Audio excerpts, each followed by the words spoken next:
그 제목이 주민주도 돌봄의 당위성과 실천 전략인데 풀어서 얘기하면 왜 주민이 돌봄을 주도해야 되고 그것이 가능하기 위해서 우리는 뭘 해야 될 것이냐라고 하는 것이 핵심입니다. 제가 말씀드릴 순서는 이 돌봄이라는 게 도대체 뭐냐 얘기 많이 하는데 왜 지금 이 시대에 그 돌봄이라는 것이 중요해지느냐라는 얘기를 하고 그 다음에 두 번째는 이 돌봄이라고 하는 것이 옛날에는 어머니가 하고 할머니가 하셨는데 지금 그렇지 못하다고 하는데 그러면 우리 현대사회 우리가 지금 사는 사회에서는 돌봄을 누가 해야 되는 거냐 국가가 해야 되는 거냐 시장이 해야 되는 거냐 아니면 마을이 해야 되는 거냐 누가 해야 되는 거냐 그리고 각각이 어떤 장점과 단점 한계와 문제가 있는 거냐 라는 얘기를 좀 하면서 결국 그 돌봄이 제대로 되기 위해서는 지역과 주민이 중심이 될 수밖에 없다라는 결론을 내고 있습니다. 그 다음에 세 번째는 이 돌봄을 둘러싼 한국 사회 지금 현실이 어떻게 되어 있느냐 현황이 국가는 어떻게 움직이고 있고 시장은 어떻게 움직이고 있고 그 다음에 또 다양한 돌봄과 관련된 활동들은 어떻게 전개되고 있는지 여러분 이거 안 읽으셨죠? 네. 그 표지는 보셨습니다. 목차는 같습니다. 네, 읽으신 분들도 가끔 좀 이상한 분들도 계시긴 한데 네, 안 읽었다고 생각하고 네, 말씀드릴게요. 그래서 어제 읽어서 우리 김선재 회장님 다 읽어요. 네, 좀 이상한 사람이에요.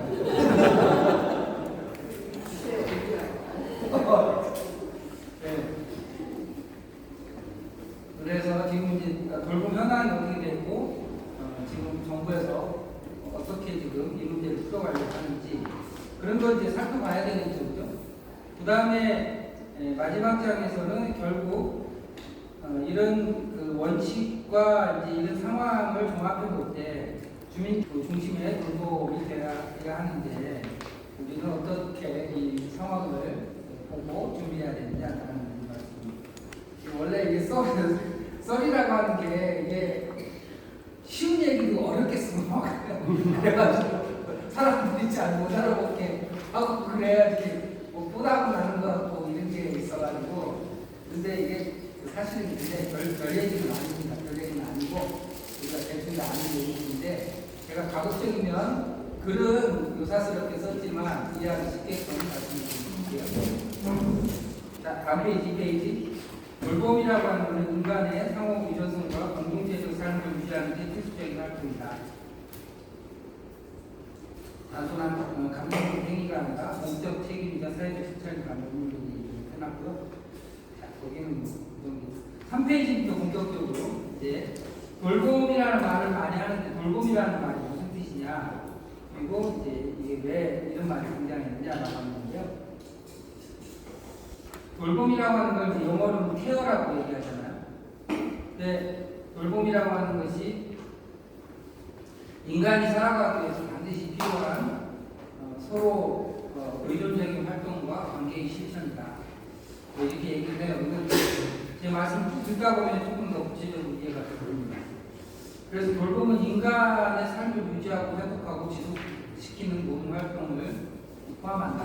그러니까 돌봄이라고 하는 것이 아이 돌보는 것뿐만 아니라 노인도 돌봐야 되고 그 다음에 실업자도 돌봐야 되고 그 다음에 장애인도 돌봐야 되고 정신지체자도 돌봐야 되고 우리 주변에는 그냥 돌봐야 될 사람들이 천지빛깔인 거죠. 그런 모든 것들이 돌봄이라고 하는 거다. 돌봄이 이루어지기 위해서는 핵심적으로 4가지 요소가 필요하죠. 이건 제 얘기가 아니고 이 돌봄에 대해서 엄청 공부를 많이 한 조한 트론토라는 사람이 한 얘기인데 첫 번째는 타인이 돌봄이 필요한지를 알아차려야 된다는 거죠. 감지라고 해요. 그 다음에는 그 알아차림에 대해서 내가 저 사람한테 뭔가 도움이 필요하겠다라고 생각이 들어야 된다는 거죠. 책임감이. 그 다음에는 책임감만 들으면 안 되고 행위를 해야 되는 거죠. 누가 길거리 있을 때 저 사람 참 안 됐네 라고 생각하고 그냥 지나갈 수도 있지만 내가 뭔가 도와줘야지 책임감을 느낄 수 있고 그 다음에는 도움의 손길을 내밀어야 돼요. 실천이 있다는 거예요. 그 다음에 손길을 내밀은 다음에 그 사람이 어떻게 반응하는지 좋아할 수도 있고 안 좋아할 수도 있고 뭐 다른 걸 요구할 수도 있잖아요. 그래서 응답 반응을 잘 살피는 이 네 가지가 돌봄을 쓰는 게 중요하다 이렇게 말씀드릴 수가 있고, 두 번째는 돌봄이라고 하는 것이 이 유사한 말들이 많은데 다른 말들하고 어떻게 이제 현대적인 의미에서 돌봄이라는 게 다르냐 이제 그런 것을 좀 정리를 한번 해보면 개념적인. 이전에는 돌봄이 가정의 일이었는데 지금은 워낙 사회가 어려운 사람들, 뭐 노인에 대한 문제도 굉장히 사회적으로 커다란 문제가 되고 또 뭐 다양한 형태의 어려움에 처한 사람들이 많아가지고 이것이 이제 가정 간의 문제가 아닌 거예요. 사회의 문제, 사회. 우리 전체가 관심을 갖고 같이 해결하지 않으면 안 되는 문제가 돼버린 거죠. 그래서 이 돌봄이라고 하는 것을 가정이나 작은 동네만의 문제가 아니라 우리 사회 전체가 어떻게 서로 힘을 합쳐서 이 문제를 해결해 가야 될 것이냐라고 하는 차원의 문제가 되어버렸다라고 하는 겁니다. 그런 점에서 이제 돌봄을 누가 일방적으로 돌봄만 받고 돌봄을 하는 사람만 있고 돌봄을 받지는 않는다든지 뭐 이런 거는 이제 정의롭지 못한 게 되는 거죠. 그래서 정의에 관한 문제가 나오는 것이고, 그 다음에 다양한 사람들이 돌봄을 해야 되기 때문에 이 다양한 사람들에 대한 의사결정, 정책결정, 그 다음에 또 예산에 관한 이런 것들을 함께 결정해 나가지 않으면 안 되는 문제가 되어버린 거예요. 예를 들면 우리가 인구 문제라든가 뭐 지역 소멸 문제 때문에 막 300도, 400도씩을 막 틀어붙잖아요. 결국은 이게 다 공적인 문제가 되어버렸다는 거야. 그런 문제들이. 공적인 문제가 되면 그 결정을 누가 해야 돼? 이제는 개인이 할 수 있는 게 아니라 사회가 그 문제에 관심을 갖고 결정을 할 수밖에 없는 문제가 되어버렸다는 거예요. 그런 점에서 자원봉사라든지 옛날에 효라든가 효도라든가 이런 그렇다고 차원이 달라졌다는 거예요. 그러니까 돌봄이 사회 전체가 필요로 하는 대단히 중요한 항목이 이미 되어버렸고 우리는 이 문제를 피할 수 없는 지경에 이르게 될 것이고, 피할 수 없다면 어떻게 공동이 이 문제를 슬기롭게 해결해 갈 것이냐라고 하는 문제가 이미 우리들한테 붙어져 있는 상태다. 그런 얘기예요. 쉽죠? 네.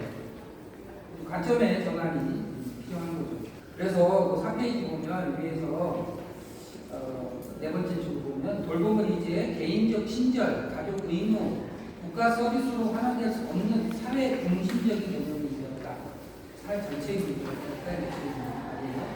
3. 돌봄 개념 등장 배경을 살펴보면 한 세 가지 정도 얘기할 수 있어요.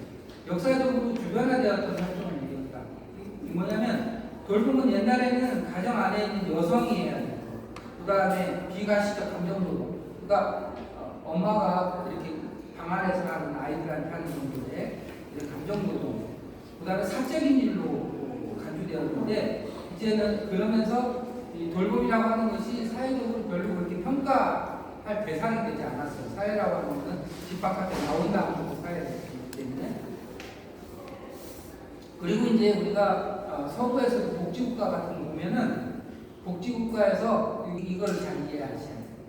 전체를 하려면 우리가 복지국가 얘기 많이 하잖아요. 스웨덴 뭐 이런 얘기 많이 하죠. 핀란드 뭐 이런 얘기 많이 하잖아. 근데 이 복지국가라고 하는 거, 복지라고 하는 것하고 돌봄이라고 하는 거하고 비슷한 말 같아요? 아니면 틀린 말 같아요? 다르다고 봐요. 비슷하지만 다르다. 비슷하지만 좀 다른 것 같아요? 근데 말을 못하지. 어떻게 다른지. 조금 다른 것 같은데. 복지는 뭐냐면 기본적으로 이제 산업사회를 전제해. 그러니까 아버지는 회사 가서 일하고 엄마는 애들 키우고 하는 전형적인 산업사회 가족들이 있잖아요. 거기서 나온 게 복지야. 그 복지는 뭐냐면 남자가 바깥에서 나가서 일하다가 산재를 당한다든지 아니면 어디 아프다든지 이러면 노동력 상실이 생기잖아요. 그러면 한 가정에 문제가 생기죠. 그렇잖아요. 예. 그러면 안 되는 거지. 그런가 하면 애새끼들 둘이 있는데 얘네들이 잘 커가지고 또 노동자가 돼야지 사회가 계속해서 굴러갈 거 아니에요. 그죠? 그러니까 노동력을 끊임없이 생산하고 현재 노동력을 유지하고 노동력을 계속 생산하기 위해서는 노동 조건에 있어서도 안정화를 시켜야 되고 그 산재로부터도 안정화를 시켜야 되고 퇴직한 다음에 그 정상적인 생활을 할 수 있게끔 해야 되고 또 아이들도 키우는데도 안정적인 기반이 형성될 수 있게끔 조건을 마련해야 된단 말이에요. 그게 복지야, 그게 복지. 이게 다 국가에서 하는 거야. 그래서 뭐 스웨덴에서는 뭐 세금이 40%다 50%다 이런 얘기하죠. 집에 가져가기 전에 돈을 막 뜯어가잖아요. 그걸 다 복지로 쓴단 말이에요. 그래가지고 그런 기본적인 조건을 이렇게 만들어내는 게 복지야. 그게 복지야. 복지의 목적은 노동력의 현재 유지와 노동력을 계속해서 생산해내는 것이 복지의 목적이에요. 궁극적인 목적이에요. 이해가 되죠? 근데 돌봄은 그거하고 차원이 달라. 돌봄은 노동력의 재생산이라고 하는 것에 머무르지 않아요. 노인 자체가 삶을 안정적으로 건강하게 유지하는 것 자체가 목적이에요. 그리고 장애인도 마찬가지고 우리 사회에는 너무나 많은 정신적인 어려움에 처한 사람이 있고 신체적인 어려움에 처한 사람이 있고 그런가 하면 이제는 가정에서 돌봄을 더 이상 해낼 수가 없잖아요. 우리나라도 1인 가구가 40%를 넘었어요. 이제 몇 년 안에 50% 정도 육박할 거야. 다 혼자 살아. 옛날처럼 엄마나 뭐 가족들이 돌볼 수가 없잖아요. 그럼 누가 돌봐? 이런 복지라고 하는 개념 가지고는 이제 문제가 해결이 안 되는 거죠.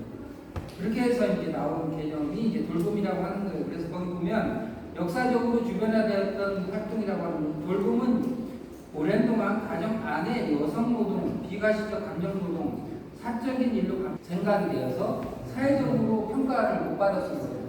그런데 그러면서 복지국가는 주로 생산과 소득 중심의 정책을 펼쳤고 돌봄은 사적 책임으로 남겨졌었다. 이해가 될 거예요.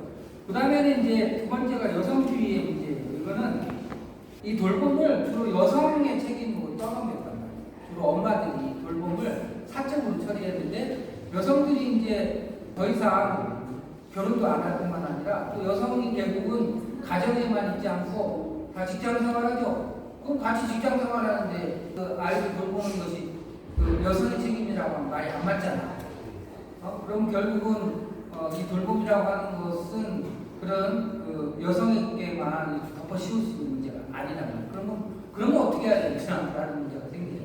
남자 여자 다 일터로 나가는 상태에서 어떻게 이 돌봄의 문제를 해결할 것이냐라는 심각한 문제가 이제 제기가 됐고, 그 다음에 세 번째는 신자유주의와 뭐 복지축소. 이거는 뭐냐면 좀 어려운 말 같지만 이게 신자유주의라고 하는 거를 한마디로 얘기하면 모든 가치의 기준을 자본에 두는 거예요. 돈 버느냐 돈 벌지 않느냐. 국가도 마찬가지고 기업도 마찬가지고 사회도 돈 되는 일만 찾아서 하는 것이 신자유주의잖아요. 근데 이게 그 시장 중심 사회가 되면서 복지 기능이 오히려 축소가 된다는 거예요. 계속 축소가 되잖아요. 지금 불합한 유럽들도 보면 복지가 계속 복지 비용 예산이 계속 축소하잖아요. 그러면서 이제 이 복지라고 하는 것을 시장에다 자꾸 맡긴다는 거예요. 시장에. 우리 건강 보험회사에 맡기는 것처럼 그 민간한테 자본한테 건강이라든가 복지를 맡기게 되면 어떤 현상이 있나요? 돈 없는 사람은 개털이지 뭐. 그러니까 복지에 대한 사회적인 불평이 굉장히 커지는 거죠. 그래서 돈 있는 사람들은 복지를 막 돌봄을 막 사. 돈 없는 사람들은 복지 혜택을 못 받는 거죠, 오히려. 이런 이제 문제가 되면서 결국 이 돌봄의 위기라는 것이 발생을 한 거예요. 지금 정확하게 한국은 돌봄 위기 속에 있어요. 그래서 전부 어떻게 해요? 한 가지 예만 들면은 전부 요양원이나 요양시설에다 갖다 처박아 놓죠. 그리고 거기다가 돌아가시는 경우가 굉장히 많죠. 오늘 여기 연세 많으신 몇분 우리 최 선생님을 비롯해서 오셨는데 그 절박감을 갖고 오셨을 거야. 아마 내가 이렇게 살아야 되냐라는 생각을 백을 넣어주세요.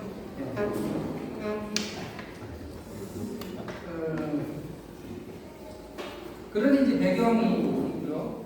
조금 더 구체적으로 4페이지 우리 시대 돌봄이 중요한 이유를 조금 더 구체적으로 적어놨어요. 첫 번째는 사회적 재생산의 위기 속에 핵심 가치가 이게 무슨 얘기냐면 이제는 돌봄이 없이는 아이들을 키울 수도 없고 노인을 돌볼 수도 없는 사회가 돼버린 거예요. 네. 그리고 어디 아프도 해결할 수가 없고, 그러니까 나면서부터 죽을 때까지 이 돌봄이라고 하는 것이 없이는 생을 온전히 유지하기가 대단히 어려워진 사회 속에서 우리가 살아가야 된다는 것이죠. 특히 이제 사회적 재생산의 위기라고 하는 건 뭐냐면 이렇게 사회가 계속해서 이렇게 유지되고 지속되려면 그 사회가 필요로 하는 사람들을 계속 길러낼 수 있어야 되잖아요. 아이들을 낳아야 되고 그 다음에 잘 어렸을 때 잘 먹이고 잘 키우고 해야 되고 또 얘네들이 적절한 일자리를 가지고 일을 할 수 있어야 되는 이런 것들을 이제 사회적 재생산이라고 하는데 사회적 재생산이 굉장히 이제 어려움을 직면해 있는 거죠. 일단은 많이 안 낳고 그 다음에 또 낳는다 하더라도 빈부격차가 너무 커가지고 잘 키우는 애들이 있는 거 아니면 잘 키우지 못하는 애들이 있고 이런 이제 문제가 생기잖아요. 그와 더불어 이제 우리가 너무나 잘 아는 고령화 저출산 인구 위기가 발생을 하고 있습니다. 그래서 전 세계적인 현상입니다. 초고령사회 우리나라도 작년 12월로 초고령사회가 됐어. 초고령사회는 전체 인구 가운데 20%가 이제 65세 이상이 20%가 된 거예요. 초고령사회가 되는데 이 초고령사회 20%에 해당하는 사람들은 앞으로 훨씬 더 많아질 거란 말이에요. 이 사람들을 어떻게 돌보느냐라고 하는 것이 아주 사회에 가장 근원적으로 해결해야 될 문제가 이미 된 거지. 아주 심각한 문제가 돼 있는 거예요, 실제로. 그런데 이제 초고령사회에 진입했음에도 불구하고 아까 말씀드린 것처럼 시장에서만 해결하기가 어렵고 그렇다고 국가에서 이 문제를 해결할 수가 없어요. 노인에 관한 모든 문제를 국가에서 돈을 쳐들여가지고 한다고 하지만 실제로 그만큼 아주 개인들에게 맞게끔 구체적이고 현실적인 대책을 국가 차원에서 세세하게 만드는 것이 어려울 뿐만 아니라 예산도 문제가 되는 거고 예산을 무한히 쓸 수가 없는 거니까 이게 결국은 이런 문제를 해결하려면 이게 국가뿐만 아니라 시민사회 내지는 주민, 지역사회가 이 문제를 현실적인 문제로 인식을 하고 함께 노력하지 않으면 해결하기가 굉장히 어려운 부분에 이미 처해 있는 거예요. 이게 우리 현실이야.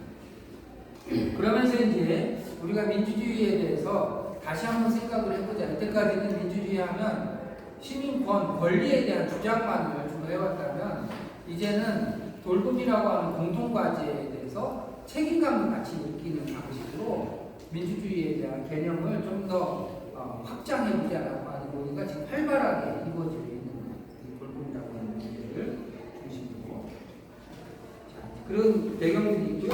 6페이지 그러면 이게 돌봄을 도대체 누가 해야 되느냐라고 하는 문제에 직면해 있어요 지금. 그래서 국가가 하는 경우, 시장이 하는 경우, 주민과 지역 공동체가 하는 경우와 관련해서 이제 여러 가지 얘기들이 있는데 핵심적인 말씀을 드릴게요. 여러분들 잘 아시는 것처럼 스웨덴이 복지국가의 모델 모범이잖아요. 모범. 근데 스웨덴이 지금 3년 전부터 아주 폭락하기 시작해가지고 지금 스칸디나비아 국가들 가운데 가장 후진 국가가 되어버렸어요. 핵심적인 비교입니다. 잘 몰랐죠? 스웨덴은 모범적인 국가가 아니야. 외국 이민이 때문에 난리가 났어요. 폭동이 돌봄의지 계속 추락하고 있는 상황이에요. 이게 아까 말씀드린 것처럼 국가가 중심이 되는 사회에서의 복지가 갖는 힘이 있어요. 그때는 산업사회라고 하는 것은 사회가 굉장히 균질적이었어요. 균질. 비슷했단 말이에요. 우리 집도 우리 아버지가 현대 제철 다니고 옆집도 뭐 현대 제철 다니고 삼성 다니고 이렇게 다 비슷비슷한 삶을 살았고 국가가 산재라든지 건강보험이라든가 이런 각종 사대보험이라고 하는 걸 통해 가지고 상당한 정도 커버를 해도 크게 문제가 없는 사회였어요. 국가가 주도적으로 그런 이제 복지 혜택을 통해 가지고 사회를 유지해 왔단 말이에요. 그런데 지금 현재는 국가가 갖고 있는 보편성이라든가 그런 것들은 나름대로 효과가 있지만 실제로 복지의 구체적인 내용, 삶의 구체적인 내용들을 국가가 담아내는 데는 한계가 존재할 수밖에 없다라고 하는 거예요. 그리고 이전처럼 보험 등을 통해 가지고 할 수가 없게 되면서 훨씬 더 비용은 훨씬 더 많이 들어가게 된다는 거예요.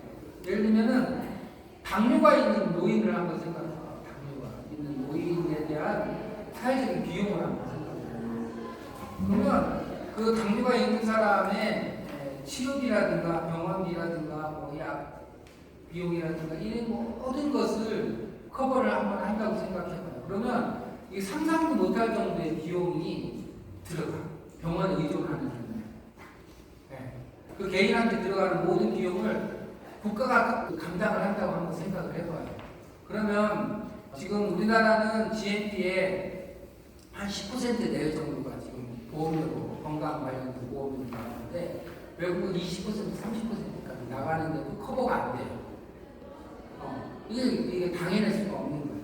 그러니까 국가만으로는 돌봄이라고 하는 것을 기본적인 건강보험이라든가 이런 정도는 커버할 수 있지만 실제로 그 사람들의 구체적인 삶과 직결되어 있는 돌봄을 국가가 국가적으로 처리하는 데는 명확하게 한계가 있습니다. 그런가 하면 이제 국가라고 하는 것은 어떤 정권이 들어서느냐 또 재정 상황이 어떠느냐에 따라서 막 복지 예산을 깎잖아요.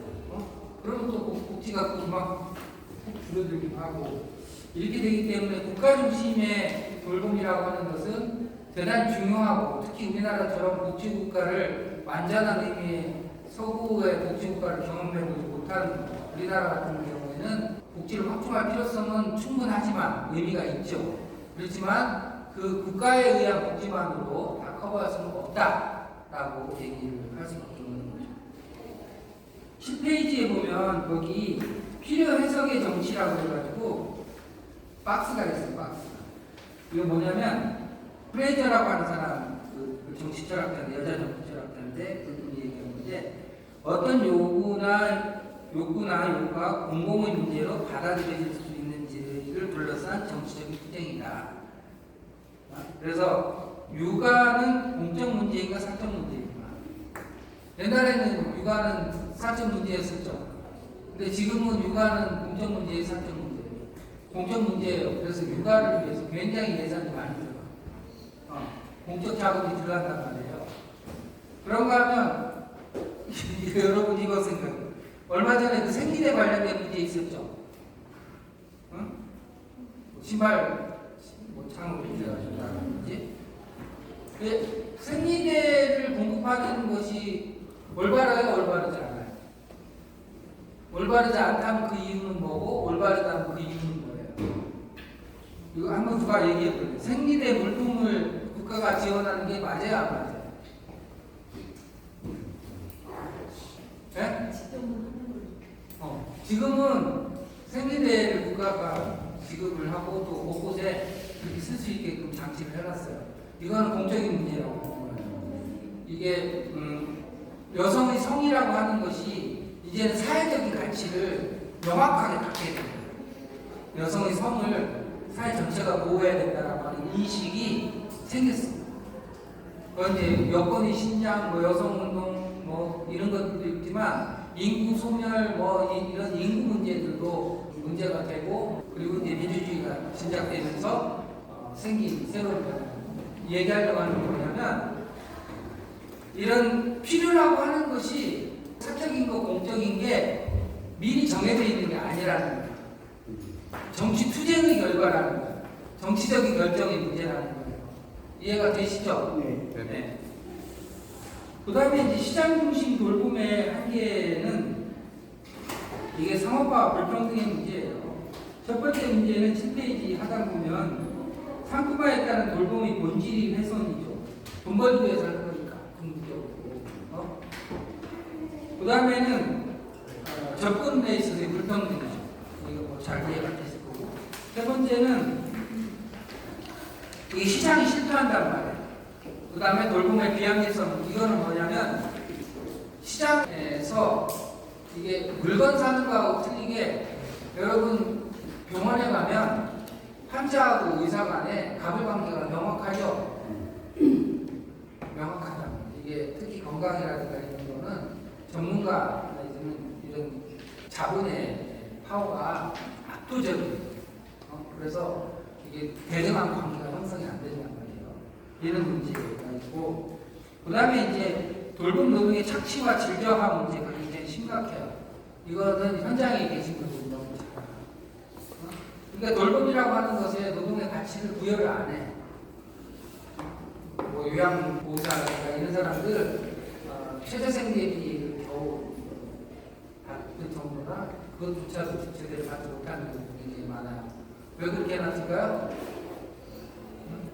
보험료율을 낮춰놓고 그다음에 어쨌든 비용을 낮게 책정을 함으로써 시장이라든가 이런 데서 어쨌든 부담을 훨씬 더 줄여주기 위한 방법이라고 볼 수가 있는 거죠. 그래서 이게 무슨 보이지 않는 사랑 뭐 이렇게 색칠을 해가지고 이게 돌봄이라고 하는 것이 무슨 봉사 플러스 뭐 사랑 뭐 이렇게 관념적인 용어로 뒤집어 씌워가지고 가격을 다운시키는 거예요. 그러면서 실제로 그런 일을 하는 사람들이 일방적으로 손해를 볼 수밖에 없는 구조가 돼 있죠. 그러니까 제대로 된 노동에 대한 대가를 받지 못하는 상황이 지속되고 있는 거예요. 이거는 돌봄이라고 하는 것에 대한 가치 부여를 하지 않으면서 생기게 되는 문제라고 볼 수가 있죠. 그래서 거기 8페이지 하단에 돌봄 위기는 자본 축적 논리가 돌봄과 사회 재생산 과정을 장식해서 자체 기반을 불안정하게 만들 때 필연적으로 드러나는 우주적 이게 무슨 얘기냐면 돌봄을 싸게 매김으로써 누구든지 공부할 수 있게끔 싸게 매김으로써 실제로 돌봄의 원래 가치를 인정하지 않게 유지를 하고 있다라고 하는 거예요. 이렇게 시장이 이제 돌봄이라고 하는 것을 역시 돌봄 수단으로 삼을 가능성이 굉장히 크고 그 속에서 이제 돌봄의 가치가 하락되고 노동의 가치가 하락되는 이런 상황이 반복되고 있다 이렇게 볼 수가 있는 거죠. 자, 그래서 그 9페이지 보면 정리를 해놨어요. 돌봄이 실패하는 이유가 뭐냐? 첫 번째는 돌봄이 이미 사회 전체의 문제인데 사회 전체의 문제가 아닌 것처럼 하면서 사적으로 전가하고 있다 이렇게 보는 거예요. 돌봄을 사회적인 문제가 이미 됐다고 했잖아요. 그런데 이거를 사적으로 전가한다라고 하는 뜻이에요. 그래서 거기 중간에 보면 굵은 글씨로 특권적 무책임이라고 해놨잖아요. 거기 특권적 무책임이라고 굵은 글씨 보이죠? 그 밑에 보면 사회적 지위가 높은 집단은 생계 부양이나 전문직 등의 명분으로 일상적 돌봄 책임에서 스스로를 면제하고 그 부담을 사회적 약자나 여성, 이주 노동자 등에게 전가하는 것이다. 이해가 되시죠? 네. 사면 되는 문제라고 생각하는 거예요. 사면. 돈 가지고. 그 부담을 사회적 약자에게 전가한다는 거예요. 예컨대 전통적 성별 분업에서 남성 가장은 돌봄을 여성에게 미루고 고소득 계층은 시장에서 고용한 노동자에게 돌봄을 맡김으로써 자신은 돌봄에 부담을 지지 않는 구조를 형성하게 된다. 그래서 일부 집단, 특히 여성과 빈곤층, 외국인 노동자에게 과도한 돌봄 부담을 지는다. 우리나라도 노동부에서 외국인 필리핀 여성들 돌봄 노동자로 수입하기로 했잖아요. 그래가지고 훈련시켜가지고 그 사람. 그래도 그건 국가에서 하는 거라서 최저임금 같은 거 주는데 이걸 그냥 기업에서 하는 경우는 최저 비용으로 자본이 남용하는 식으로 그 차익은 자본이 취하게 되는 이런 방식으로 행해가고 있단 말이에요, 실제로. 그 다음에 두 번째는 응답성과 대표성의 문제. 이게 굉장히 중요한 문제인데요. 응답성이라고 하는 건 뭐냐면 필요한 부분에 필요한 돌봄이 이루어져야지 되는 거잖아요. 응답, 리스판스가 돼야 된다는 거잖아요. 근데 국가가 하는 획일적인 것이나 자본이 하는, 시장이 하는 자본의 목적에 맞는 돌봄만 하게 되면 응답성이 안 맞겠죠. 그렇잖아요. 노인이고 여성이고 특별한 장애가 있는 사람에게 꼭 맞는 돌봄이 이루어질 가능성이 굉장히 낮은 거죠. 등급은 못 받은, 예를 들면 지금 장기요양보험에 등급이 있죠? 5등급으로 나눠져 있잖아요. 그러면 6등급이 되면 그냥 내비 둬도 되는 거예요? 그런 거 아닌가요? 그러면 6등급 여성에게 맞는 돌봄이라고 하는 것은 국가나 자본으로서는 의미가 없는 거죠. 그렇죠? 이렇게 응답성이 굉장히 낮아, 지금 현재로서는. 이 응답성을 어떻게 높일 것이냐라고 하는 문제가 있는 거고, 그 다음에 이제 대표성이라고 하는 것이 굉장히 중요해요. 거기 중간에 보면 프레이저가 말하는 대표성, 거기 굵은 글씨로 돌봄 정책 결정권은 대개 돌봄을 실제 수행하거나 필요로 하는 집단, 예를 들면 돌봄 노동자나 장애인, 노인 등에게 주어지지 않고 정치 엘리트나 전문가가 독점한다. 이 말 이해가 돼요? 돌봄이라고 하는 것은 돌봄의 당사자가 있잖아요. 돌봄의 당사자가 누구예요? 돌봄을 하는 사람, 또 돌봄을 받는 사람. 이 사람들이 돌봄의 실제로 당사자잖아요. 근데 의사결정은 이 사람들하고 무관하게 이루어진다는 거야. 정치권에서는 일방적으로 이루어진다고 하는 거죠. 행정조직을 이용해가지고 그 일괄적으로 이루어진다든가 이런 일들이 지금 일어나고 있는 거죠. 그런 점에서 이제 응답성과 대표성에 심각한 문제가 지금 있다 이렇게 볼 수가 있고요. 그다음에 세 번째는 분배와 인정의 왜곡이라고 볼 수가 있어요. 이거는 이제 시장 중심 돌봄에서는 경제적 재분배가 제대로 이루어지지 않아 저소득층의 돌봄 접근권이 박탈된다.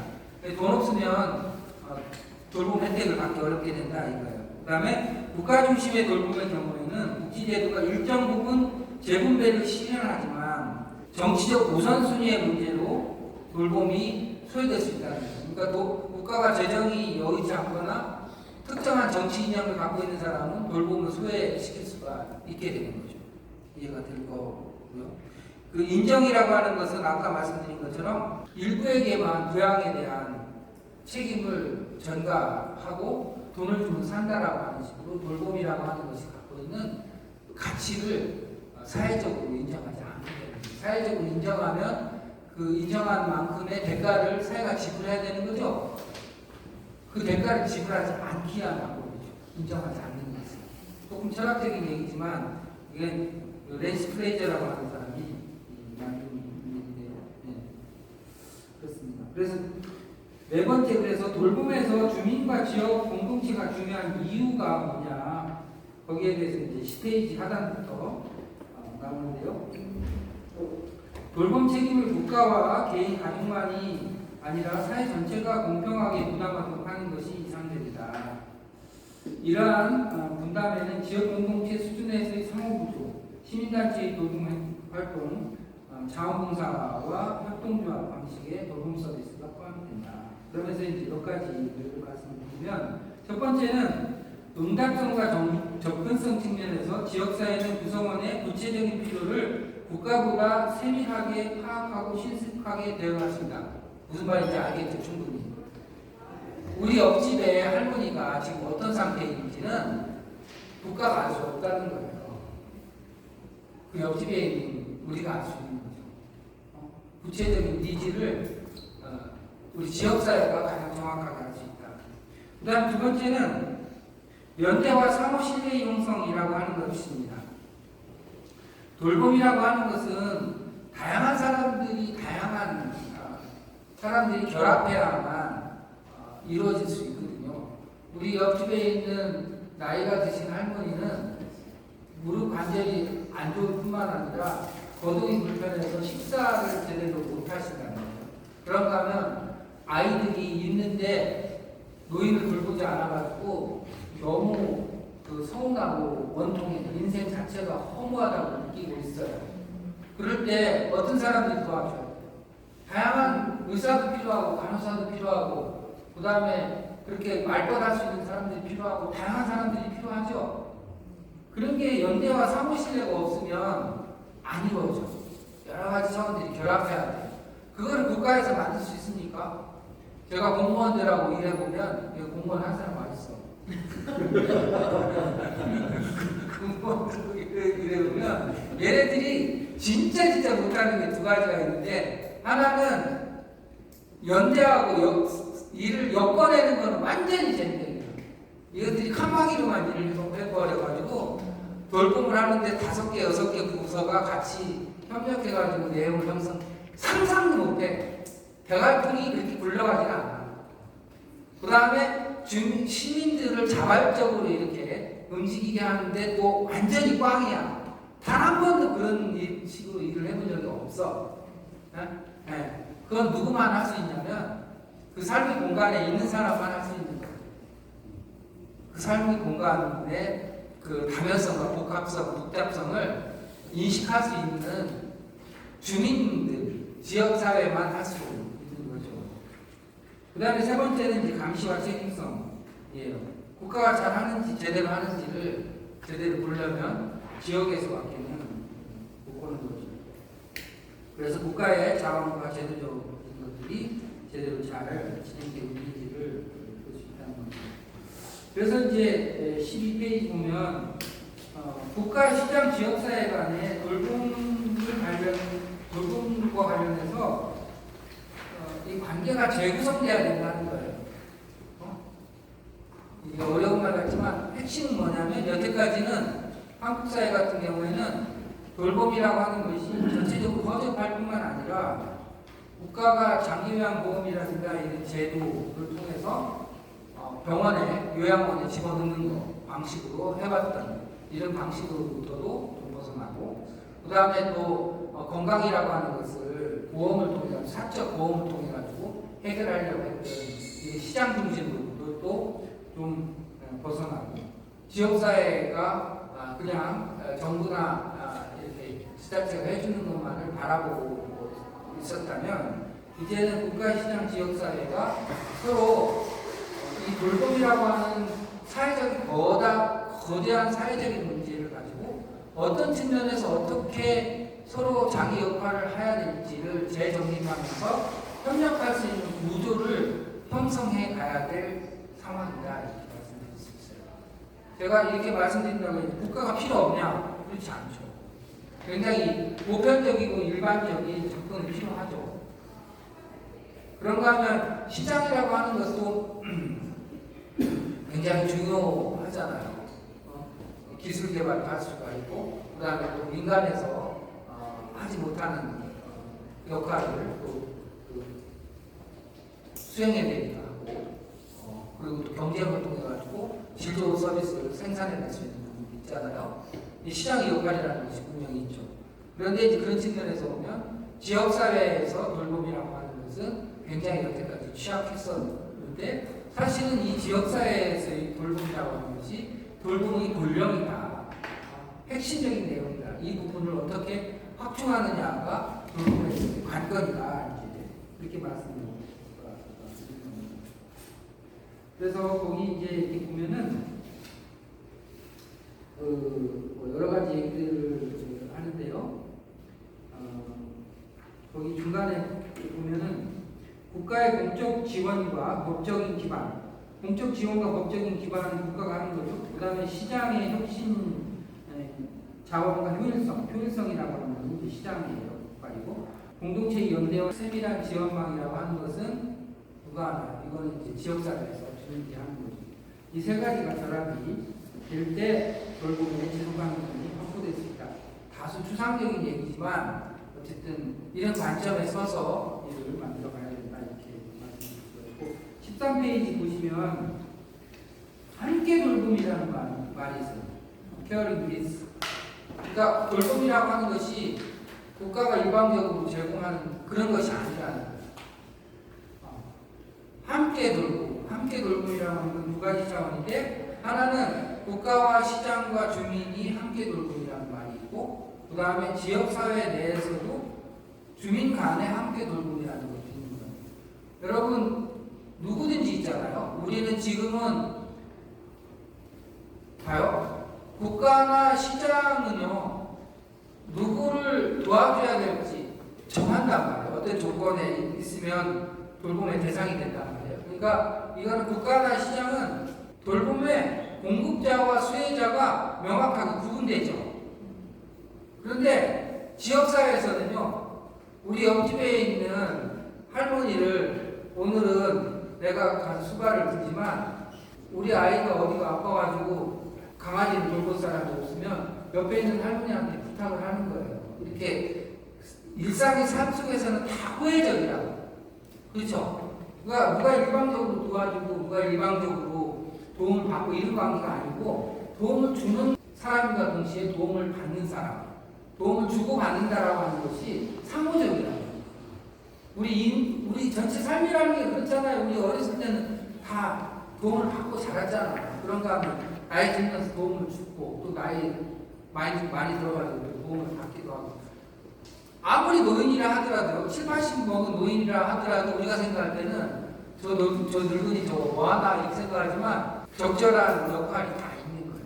하다못해 텃밭이라도 가꿀 수 있고, 텃밭에서 나온 삭지라도 같이 나눠볼 수도 있고, 이렇게 다 역할이 있단 말이에요. 서로 호혜적인 관계를 맺어갈 수가 있는 거죠. 이게 삶의 영역을 갖고 있는 상호성이잖아요. 그런 거를 이제 잘 살려내야지 되죠.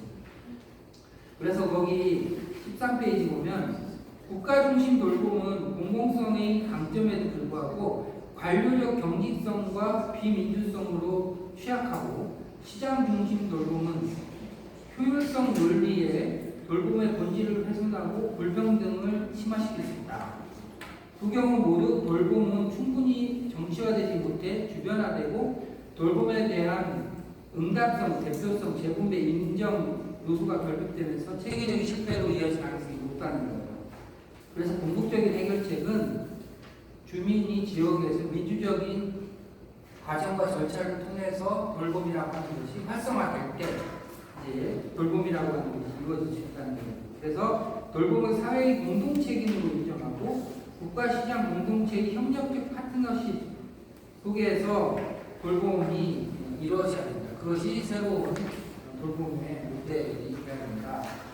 이제 한국 사회 돌봄에 대한 내용을 보시고, 그러니까 한국은 돌봄이라고 하는 것이 심각한 문제에 직면해 있어요. 작년에 우리가 이제 초고령사회가 되죠. 2035년이 되면 일본을 추월해요. 고령화율이.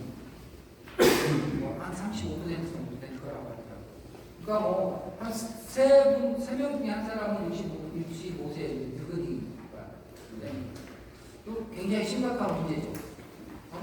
이럴 때 이제 우리가 향후에 어떤 준비를 해나가야 될 것이냐라고 하는 문제에 직면해 여러 가지 경제적인 차원과 사회적인 차원이 있는데, 돌봄의 문제에서도 이제 그렇다는 거죠. 그래서 국가에서 이제 돌봄 통합 지원법이라고 하는 것을 만들어서 내년에 이제 발의를 시킨다는 거잖아요. 국가도 워낙 까다롭다니까. 근데 국가도 완전히 잼병이야. 얘네들이 그런 통합 돌봄이라고 하는 것이 개념이 뭔지도 몰라. 근데 지금 국가가 얘기하는 통합 돌봄이라고 하는 것은 어쨌든 개념만, 여태까지는 예산 항목을 중심으로 해가지고 예산을 집행하는 것이라면, 관념적으로 한 개인을 중심으로 다양한 서비스를 제공한다라고 하는 정도의 관념적인 생각만 갖고 있고, 그 일을 동사무소라든가 이런 데다 맡겨서 하면 되지 않으니까 그냥 상상만 하고 있어요. 내년부터 아주 대혼란에 빠질 거예요. 명확해요. 그러면서 우리 돌봄은 실제로 공중으로 붕 뜰 가능성이 대단히 높아요. 근데 이 돌봄이라고 하는 것은 국가가 해주면 좋고 안 해주면 아무것도 아닌 게 아니라, 돌봄이 없으면 우리 삶이 망가지게 돼 있어요. 그러면 그 공백을 누가 메꿔야 되느냐? 우리 스스로 메꿔갈 수밖에 없어. 그래서 이거는 국가가 못해주면 뭐 못해주는 나름대로 못해주는 거고 욕만 해내면 되는 문제가 아니고 우리 스스로 자부적인 노력을 하지 않으면 그만큼 우리 삶의 질이 훼손되는 일이에요. 이런 중차대한 상황에 우리가 지금 놓여 있어서 어떻게 우리 사회를 돌봄이라고 하는 것으로 재구조화시킬 것이냐라고 하는 질문을 우리 스스로 해야지 되는 상황이고요. 저는 이제 마지막으로 이제 강조하고 싶은 얘기는 뭐냐면 돌봄이 이루어지기 위해서는 다양한 기술, 그다음에 전문성, 그다음에 서로 시간을 내고 열정을 내고 그래서 다양한 사람들이 결합을 해야만 돌봄이라고 하는 것이 이루어질 수 있단 말이에요. 그런데 우리는 이런 연대와 협력의 경험이 굉장히 취약하다. 그리고 또 연대와 협력의 경험을 통해 무엇을 해야 될지를 도출해 본 경험이 굉장히 취약해요.